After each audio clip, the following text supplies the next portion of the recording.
ये तो तुम्हारे लिए किसी गुड न्यूज़ से कम नहीं होगा ना नियति। अब तो कलेजे में ठंडक पड़ गई ना। माँ बाबूजी अब यहाँ कभी नहीं आएंगे। 1 महीना भी तुम उन लोगों को अपने घर में रख नहीं पाई।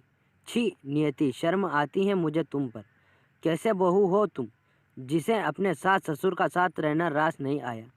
अरे कुछ ही दिनों के लिए ही तो आए थे, पर वो भी तुम्हें बर्दाश्त नहीं हुआ। अरे वो तो आ भी नहीं रहे थे, मैंने ही जिद किया तो वो आने को राजी हुए थे।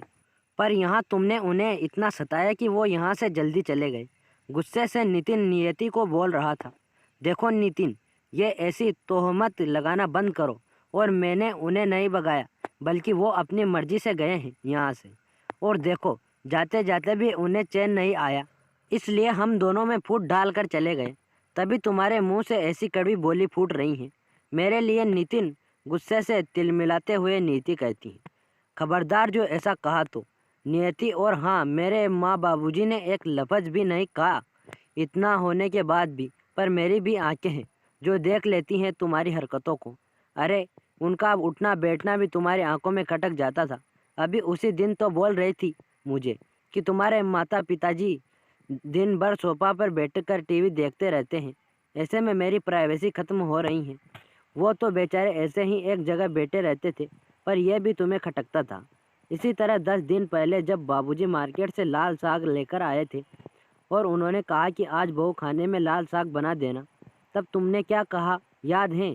बाबूजी, आज तो खाना बन गया है तो दूसरे दिन बना दूंगी। और वो दूसरा दिन आया क्या नियति? नहीं आया ना। और ऐसे ही जब वो कुछ राय विचार देते थे, तब तुमने कैसे उन्हें सुना दिया था, याद है? माँ बाबूजी, मैं कोई दूध पीती बच्ची नहीं कि हर चीज़ में अपनी नसीहत देते देते हैं। मैं पढ़ी लिखी हूँ, मुझे भी ज्ञान है। ऐसा ही कहती थी ना नियति? नितिन चिल्लाते हुए नीति को कहता है, हाँ, नहीं आया वो दिन क्योंकि मैं भूल गई बनाना। और जब याद आया तो साग सूख चुकी थी, इसलिए मैंने नहीं बनाया। और ऐसे भी वो पत्ते की सब्जी सिर्फ माँ बाबूजी को ही पसंद था ना। ऐसे जब तुम्हें यह सब दिख रहा था तो उस समय क्यों नहीं बोला जो अभी जली कटी सुना रहे हो? नितिन मुँह आरा टेढ़ी बनाते हुए नीति कहती है, हाँ सुना सकता था, पर मेरी माँ ने हर बार मुझे रोक लिया था। वो नहीं चाहती थी कि बाद में तुम कहो कि मेरे माँ बाबूजी की वजह से हम दोनों में झगड़े होते हैं। और वैसे भी मुझे ये सब तुम्हारे मुंह से सुनना चाहता था। मैं जानता था कि तुम सेल्फिश हो, पर इतने हो कभी नहीं सोचा था। इसलिए मैं भी जा रहा हूँ ये घर छोड़कर। तब रहना अपने मन मुताबिक।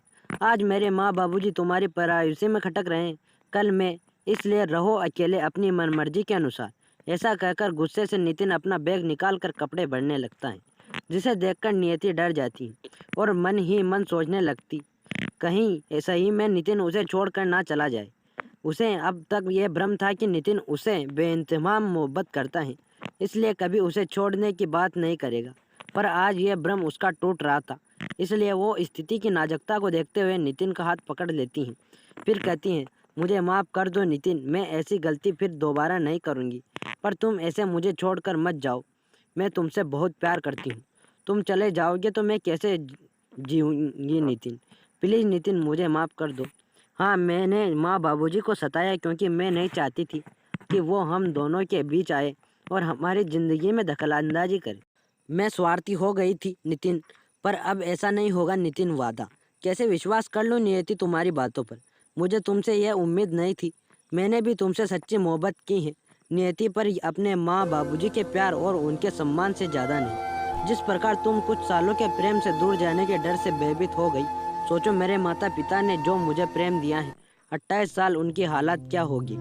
माफ़ी ही मांगनी है तो मेरे माँ बाबूजी से मांगो और उनसे वादा करो कि हमेशा उनका सम्मान करोगी और उनकी भावनाओं की कदर करोगी। माँ बाबूजी को फ़ोन लगाते हुए नीति की तरफ बढ़ते हुए नितिन ने कहता है, माँ बाबूजी, मुझे माफ़ कर दीजिए। मुझसे जो भूल चूक हो गई है उसे भूल जाइए और मैं वादा करती हूँ कि आगे से कभी आप लोगों को शिकायत का एक भी मौका नहीं दूंगी और कभी आपके और आपके बेटे के बीच दूरियां पैदा नहीं करूंगी। रोते हुए नीति कहती, बस कर बेटा, समय पर अपनी गलती का एहसास हो जाना ही सबसे बड़ी बात है। हमेशा खुश रहो, यही हमारी आशीर्वाद है।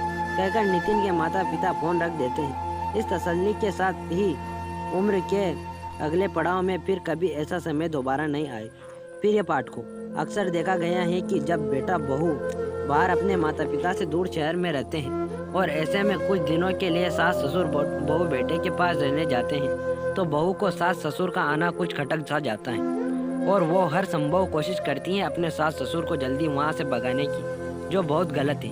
क्या एक बार बेटे के बाहर चले जाने और बहू के आ जाने से माता पिता का अधिकार बेटे बहू पर से हट जाता है? क्यों बहुओं को लगता है कि बेटे के ऊपर सिर्फ उसका एकाधिकार हो गए हैं और वो जैसा चाहेगी वैसा ही होगा?